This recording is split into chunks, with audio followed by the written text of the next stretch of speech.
ఉంటుంది. నిజంగా మంత్రికి చిత్తశుద్ధి ఉంటే నేను రాజీనామా చేస్తా అని హుంకారాలు చేస్తున్నాను నేను చూసిన.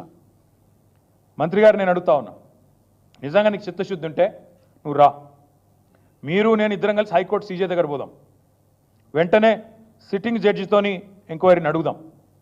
సిట్టింగ్ జడ్జి గారు కనుక ఇందులో ఏం జరగలేదు మొత్తం పెట్టండి, ఫైల్స్ ఆయన ముంగట గతము ఇప్పుడు మొత్తం పెట్టండి, తప్పులేం జరగలేదు అని ఒకవేళ వారు తీర్పునిస్తే ఆయన రాజీనామా అన్నాడు కదా, రాజీనామా కాదు నేను రాజకీయ సన్యాసం చేస్తా. ఇంకొక మాట, మా మంత్రి గారికి ఒకవేళ ఏమైనా ఇబ్బంది ఉంది హైకోర్టు సీజీ దగ్గర రావడం అనుకుంటే ఇద్దరం కలిసి కేంద్రంలో ఉండే సెంట్రల్ విజిలెన్స్ కమిషనర్ ఉంటాడు, ఇద్దరం పోదాం. నెక్స్ట్ వీక్ నేను పోతా, నువ్వు కూడా రా, టైం చెప్పు, డేట్ చెప్పు, ఇద్దరం కలిసిపోదాం, సివిసికి ఇద్దాం. మంత్రి గారికి నేను ముందే చెప్తా ఉన్నా, ఇప్పటికైనా తప్పు సరిదిద్దుకోండి, వెంటనే టెండర్లు రద్దు చేయండి. జరిగింది తప్పు, ముఖ్యమంత్రి కూడా నేను చెప్తా ఉన్నా, జరిగింది తప్పు 100%. ఇది ముమ్మాటికి నీకు తెలుసు, ఇరికిపోయినావు అని తెలుసు.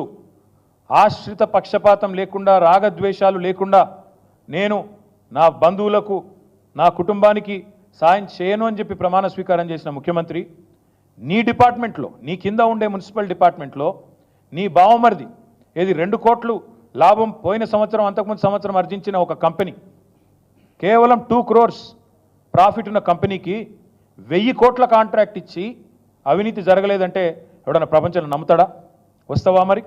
సివిసి దగ్గరకు వస్తావా? హైకోర్టు సీజే దగ్గరకు వస్తావా? నేను వస్తా, డేట్ చెప్పు, టైం చెప్పు, నువ్వే అపాయింట్మెంట్ తీసుకో.